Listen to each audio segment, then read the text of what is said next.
Welcome to सीधी शिक्षा। मैं D साथ साथ जैसा कि हम लोग देख रहे हैं क्लास 12 का फिजिक्स का चौथा चैप्टर गतिमान आवेश, ठीक है, एवं चुंबकत्व। तो इसके अंतर्गत हम लोग बहुत सारे नियम को देख चुके हैं, जिसके अंतर्गत हम लोग बायो-सैवर्ट का नियम क्या होता है, बायो-सैवर्ट के नियम के अनुसार हम लोग बहुत सारी चीज़ों को कवर अप कर चुके हैं, जिसमें मैक्सवेल का दक्षिणावर्ती पेंच का नियम क्या होता है, बाएं हाथ का अंगूठा नियम क्या होता है, दाएं हाथ का अंगूठा नियम क्या होता है, अंगुष्ठ का नियम क्या होता है, और एम्पियर, इस चीज़ को हम लोग भी देख चुके हैं। ओस्टेट के प्रयोग के अनुरूप भी इस चीज़ को हम लोग देख रहे हैं। ओस्टेट जो था आपका, जो सन बताया था आप लोगों को 1820 से 1820 के बाद 1864, फिर 19वीं शताब्दी के बाद फिर 1920 के बाद, ठीक है। तो आज देखेंगे हम लोग सीधे धारावाही तार द्वारा उत्पन्न चुंबकीय क्षेत्र की तीव्रता। तो चलिए इसको देखते हैं अभी।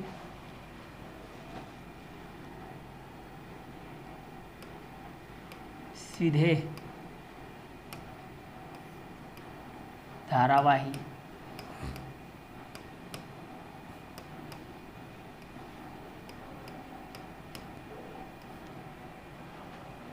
सीधे धारावाही तार द्वारा उत्पन्न चुंबकीय क्षेत्र की तीव्रता, चुंबकीय क्षेत्र की तीव्रता।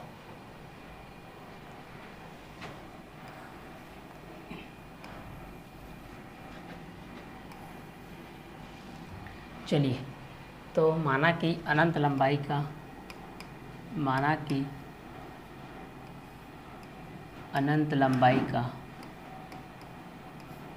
अनंत लंबाई का, ठीक है। माना कि हम लोग यहाँ पर देखते हैं अनंत लंबाई का, तो इस चीज़ को देखते हैं। माना कि अनंत लंबाई का सीधे धारावाही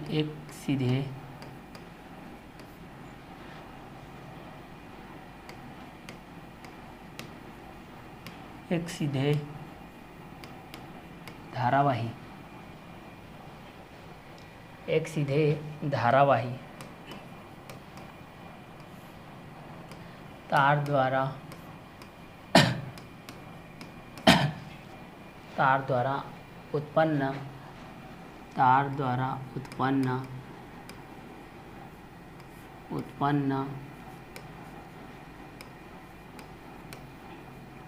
उत्पन्न चुंबकीय क्षेत्र की तीव्रता के लिए, चुंबकीय क्षेत्र की तीव्रता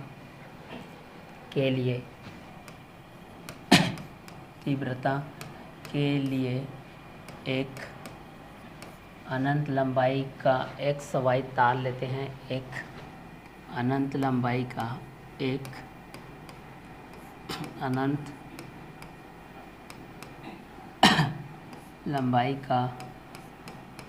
वाई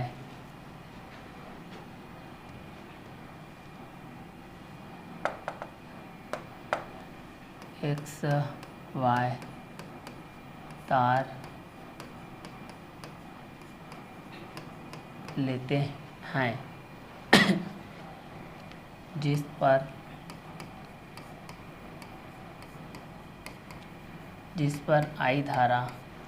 जिस पर I धारा प्रवाहित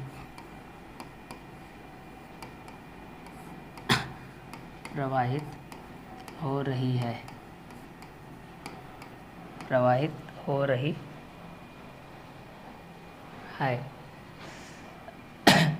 इसके मध्य बिंदु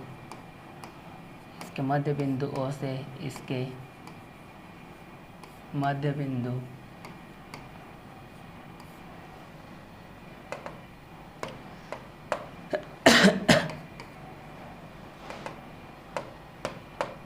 इसके मध्य बिंदु O से D दूरी पर, इसके मध्य बिंदु O से D दूरी पर, देखिए ये आपका O है, O से D दूरी पर एक बिंदु क्या है, P है। इसके मध्य बिंदु O से D दूरी पर एक बिंदु P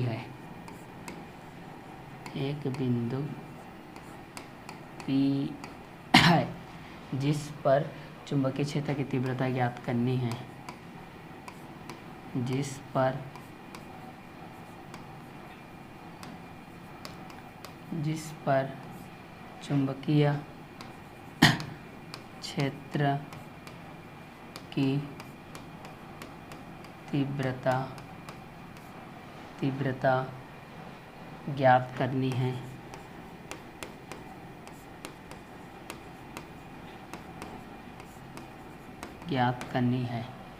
ठीक है।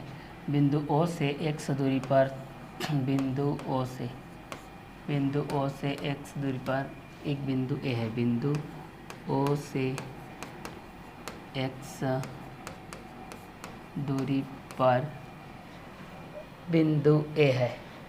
ठीक है। बिंदु O से x दूरी पर A है तथा एक अल्पांश लंबाई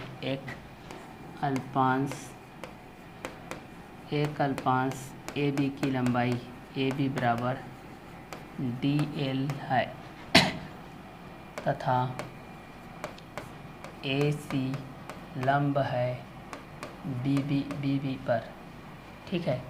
जहाँ B पर थीटा कोण बन रहा है, B पर थीटा कोण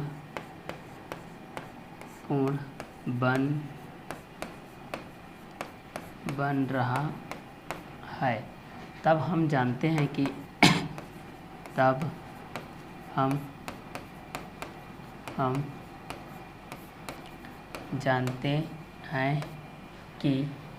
बिंदु A से R दूरी पर एक बिंदु P है। बिंदु A से R दूरी पर बिंदु P है तथा जहाँ α1 व d का कोण बन रहा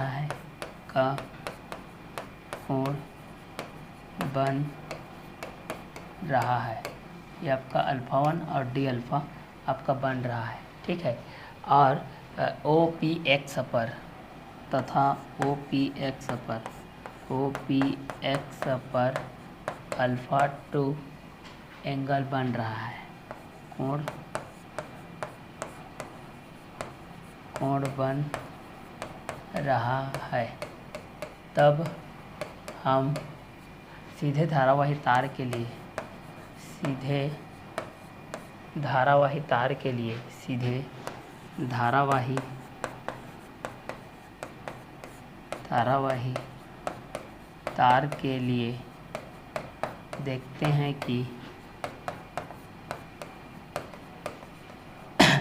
देखते हैं कि अब चलिए स्टार्टिंग से इस चीज़ को हम लोग एक एक करके बोलते जाते हैं।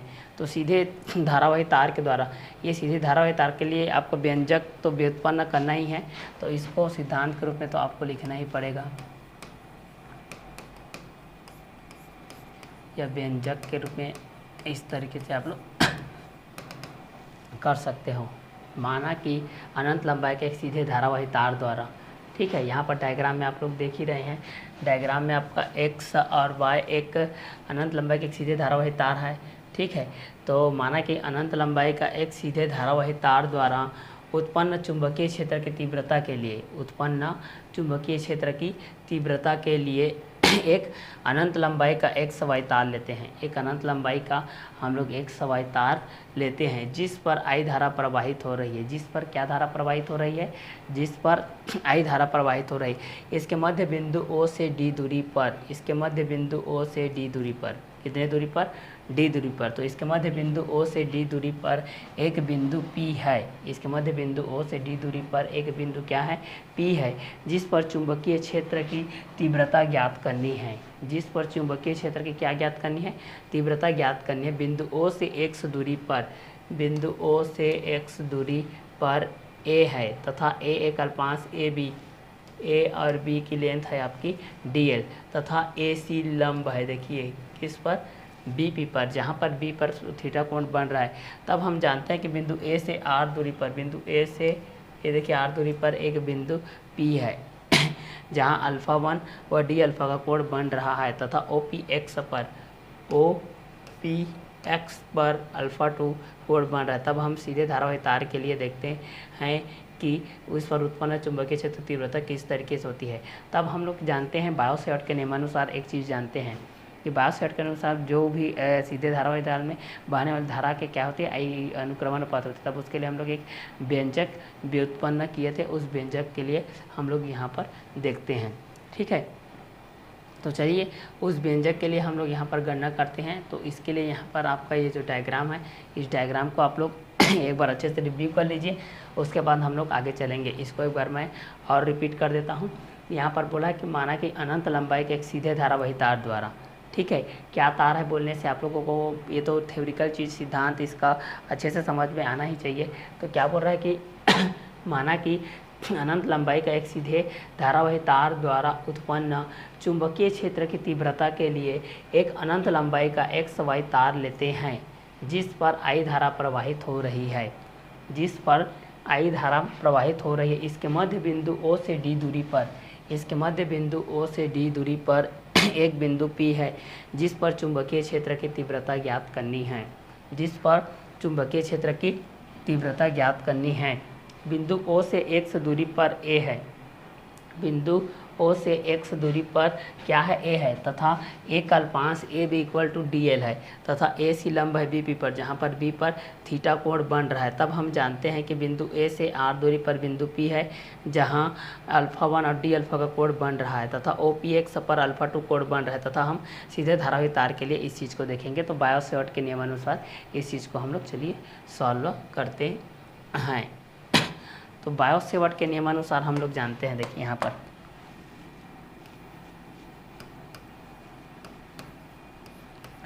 बायो-सैवर्ट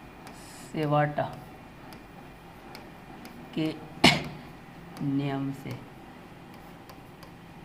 क्या था हमारे पास, डी बी इक्वल टू μ0 μ0 जिसको बोलते हैं आइडियल साइन थीटा, बाय में था आपका आर स्क्वायर। ये है आपका समीकरण नंबर 1। चूँकि हम जानते हैं, चूँकि हम जानते हैं कि AP इक्वल टू R है और OP इक्वल टू कितना है आपका D है, इसलिए त्रिभुज यहाँ पर देखते हैं हम लोग, त्रिभुज यहाँ पर देखते हैं APO में, त्रिभुज APO में हम लोग इस चीज़ को देखते हैं। तो त्रिभुज यहाँ पर APO में देखते हैं, PO में देखते हैं साइन थीटा इक्वल टू होता है आपका लंब बटे कर्ण। तो लंब हो जाएगा आपका AB, कर्ण हो जाएगा आपका AC। ठीक है, तो यहाँ पर हो जाएगा आपका लंबा AC हो जाएगा और ये हो जाएगा आपका AB। ठीक है, AC बाय AB होगा। यहाँ पर देखते हैं AC बाय AB। हाँ ठीक, ये त्रिभुज ABC में देखते हैं, त्रिभुज ABC में है, ये आपका त्रिभुज ABC में है। ठीक है, तो AC बाय AB हो जाएगा, इसलिए AC इक्वल टू हो जाएगा आपका AB साइन थीटा। ठीक है, AB का वैल्यू दिया गया है आपका DL, चूँकि AB इक्वल टू क्या है आपका DL, तो यहाँ पर कितना हो जाएगा, AC का वैल्यू कितना हो जाएगा DL साइन थीटा। ये हो जाएगा समीकरण नंबर 2। समीकरण 1 व 2 से देखते हैं हम लोग DL साइन थीटा की जगह में AC रख देते हैं। ठीक है, तो यहाँ पर इस चीज़ को हम लोग यहाँ पर देखते हैं। समीकरण 1 व 2 से, समीकरण 1 व 2 से चलिए देखते हैं। पहला, बायो-सैवर्ट के नियमानुसार हम लोग ये देखे हैं कि डी बी इक्वल टू दिया है μ0/4 पाई आइडियल साइन थीटा।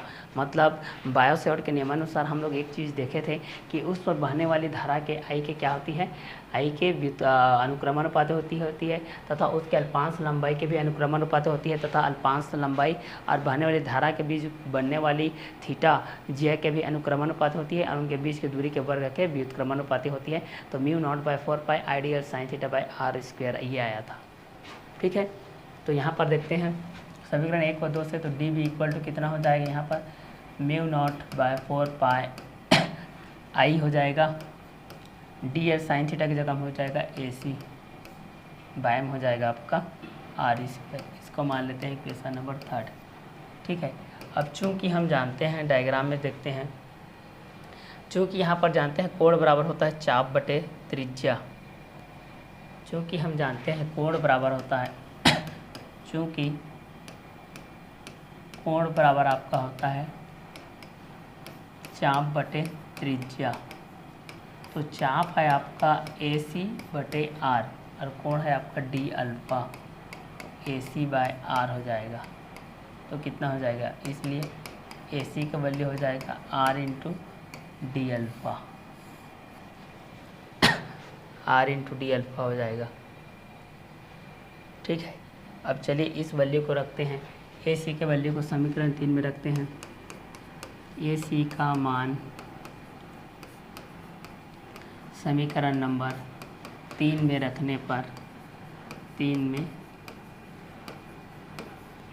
रखने पर क्रमानुसार चल रहे हैं। देखिए यहाँ पर आ गया DL साइन थीटा की जगह में AC रख दिया, उसके बाद AC आ गया तो AC की वैल्यू निकाले।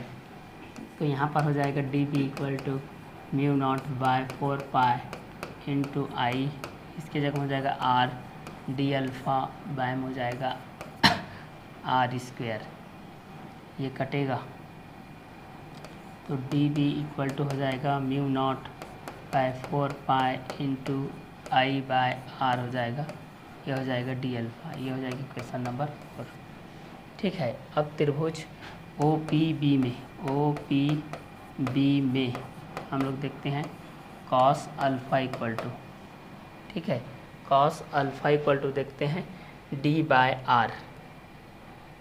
ठीक है, कॉस अल्फ़ा इक्वल टू हो जाएगा, देखिए यहाँ पर OPB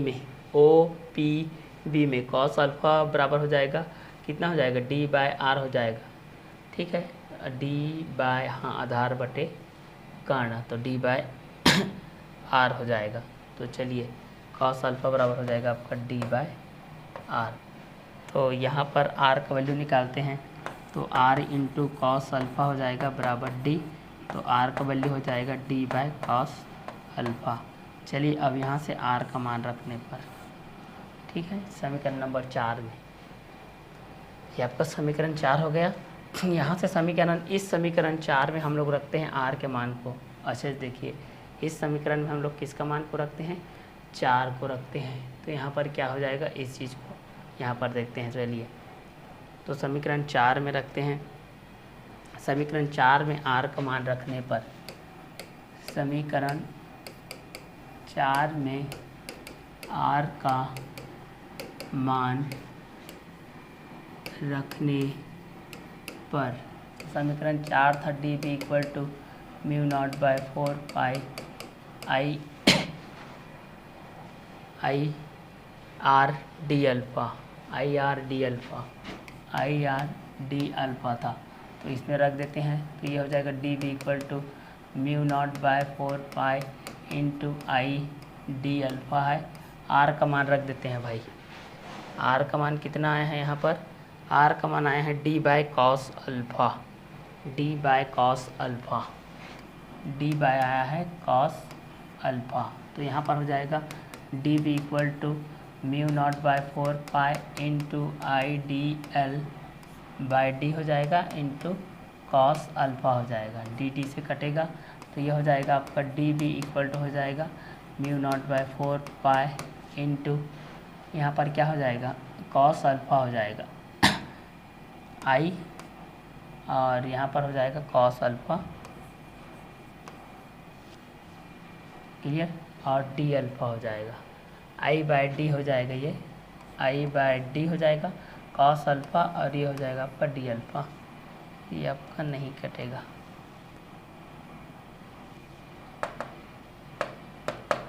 आई डी अल्फ़ा बटे हो जाएगा आपका डी। ठीक है, इसको मान लेते हैं हम लोग इक्वेशन नंबर 5। चलिए अब देखते हैं, चलिए जैसे कि हम लोग देख रहे थे DB equal to mu naught by 4 pi into I by D cos alpha D alpha, ये आपका 5th नंबर था। ठीक है, अब हम लोग टूल के लिए देखते हैं B इक्वल टू देखते हैं, तो इंटीग्रेशन α1 से यहाँ पर -α2 तक देखते हैं हम लोग। ठीक है, या θ1 से θ2 कर सकते हो आप लोग इसको, दोनों वही है। θ1 से आप लोग इसको θ2 कर सकते हो। तो ये हो जाएगा म्यू नॉट, क्योंकि यहाँ पर अल्फ़ा है इसलिए यहाँ पर आपका α1 किया हो ना मैंने। तो यहाँ पर आपका हो जाएगा α1 minus α2 mu naught 4π into I/d, और ये हो जाएगा cos अल्फ़ा d अल्फ़ा हो जाएगा। चलिए, तो ये हो जाएगा b इक्वल टू हो जाएगा ये mu naught by 4π into ID निकलेगा आपका। यहाँ पर ये हो जाएगा आपका α1 माइनस α2, ये हो जाएगा cos अल्फ़ा d अल्फ़ा। चलिए, नेक्स्ट स्टेप में आपका हो जाएगा क्या हो जाएगा, mu naught by 4π into I/d, इसका कॉस अल्फ़ा का होता है साइन अल्फ़ा। तो साइन अल्फ़ा हो जाएगा और α1 माइनस हो जाएगा α2, विस्तार करेंगे तो ये हो जाएगा mu naught by 4π into I/d, ये हो जाएगा साइन α1 माइनस माइनस का प्लस हो जाएगा साइन α2। चलिए, अब यहाँ पर स्थिति के रूप में देखते हैं पहला, यदि α1 इक्वल टू π/2 90, α2 इक्वल टू π/2 90 रहेगा, तब b इक्वल टू कितना हो जाएगा, mu naught by 4π into I/d, यह हो जाएगा साइन π/2 प्लस साइन π/2 हो जाएगा ये। ठीक है, जब α1 इक्वल टू π/2, α2 इक्वल टू π/2 रहेगा, तब यहाँ पर हो जाएगा b इक्वल टू हो जाएगा mu naught by 4π into I/d, ये हो जाएगा साइन π/2, इसका वैल्यू 1 होता है, इसका वैल्यू भी 1 होता है। तो ये हो जाएगा b का वैल्यू हो जाएगा mu naught by 4π into 2I/d, ये आपका अभिष्ट व्यंजक रहेगा।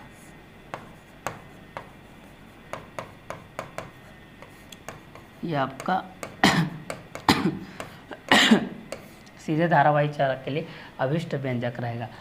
तो यहाँ पर हम लोग देखें, देखिए समीकरण 4 में r का मान रखने पर, समीकरण 4 में r का मान रखने पर तो dB इक्वल टू कितना हो गया, mu naught by 4π into I/r d alpha हो गया। dB equal to mu naught by 4π into ID alpha by में हो गया d cos अल्फ़ा हो गया। तो dB equal to mu naught by 4π into IDL हो गया, और यहाँ पर cos अल्फ़ा हो गया, और इसके बारे में कितना हो गया, dB equal to mu naught 4π into ID cos alpha d alpha हो गया। तो इस बीच में हम लोग ये चीज़ देखे थे कि जो cos अल्फ़ा है साइन अल्फ़ा है, इस बीच में साइन बाय कॉस का टेन हो जाता है, कॉस बाय साइन का आपका कॉट हो जाता है। तो हम लोग सीधे धारावाही चालक के रूप में इस तरीके से देखेंगे समीकरण 4 में जब r का मान रखें हम लोग, तो हमारे पास इस तरीके से आया था कि dB equal to mu naught by 4π IR d alpha. तो r का मान हमको यहाँ पर प्राप्त था d बाय कॉस अल्फ़ा। इसको हम लोग त्रिभुज OPB में निकाले थे ना, त्रिभुज OPB में डायग्राम के बेस पे हम लोग इस चीज़ को निकाले थे। तो यहाँ पर dB इक्वल टू हो जाएगा mu naught by 4π into ID alpha into cos alpha by पूरे बाय में d हो जाएगा। d आपका कटअप नहीं होगा क्योंकि वहाँ उसके साथ आपका एंगल जुड़ा हुआ है। तो यहाँ पर हो जाएगा dB इक्वल टू हो जाएगा mu naught by 4π into I/d cos alpha, ये हो जाएगा d अल्फ़ा। ये हो जाएगा आपका इक्वेशन नंबर 5। ठीक है, ये हो जाएगा आपका समीकरण नंबर 5। अब समीकरण नंबर 5 के बाद हम लोग यहाँ पर देखते हैं b इक्वल टू कितना हो जाएगा, आप पूरे के लिए निकालते हैं। ठीक है, पूरे के लिए निकालते हैं। अल्फांस के लिए था α1 माइनस α2 तक रहेगा ये, और ये रहेगा mu naught by 4π into I/d cos alpha d alpha.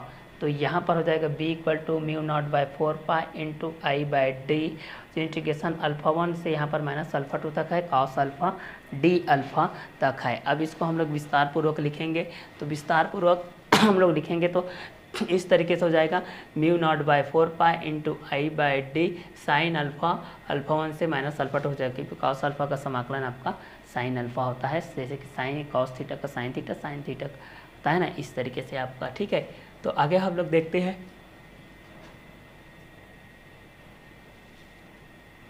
b equal to हो जाएगा mu naught by 4π into ID, और अल्फ़ा उच्चिष्ट को पहला रखते हैं तो साइन α1 प्लस साइन α2 हो जाएगा। ये क्लियर स्थिति।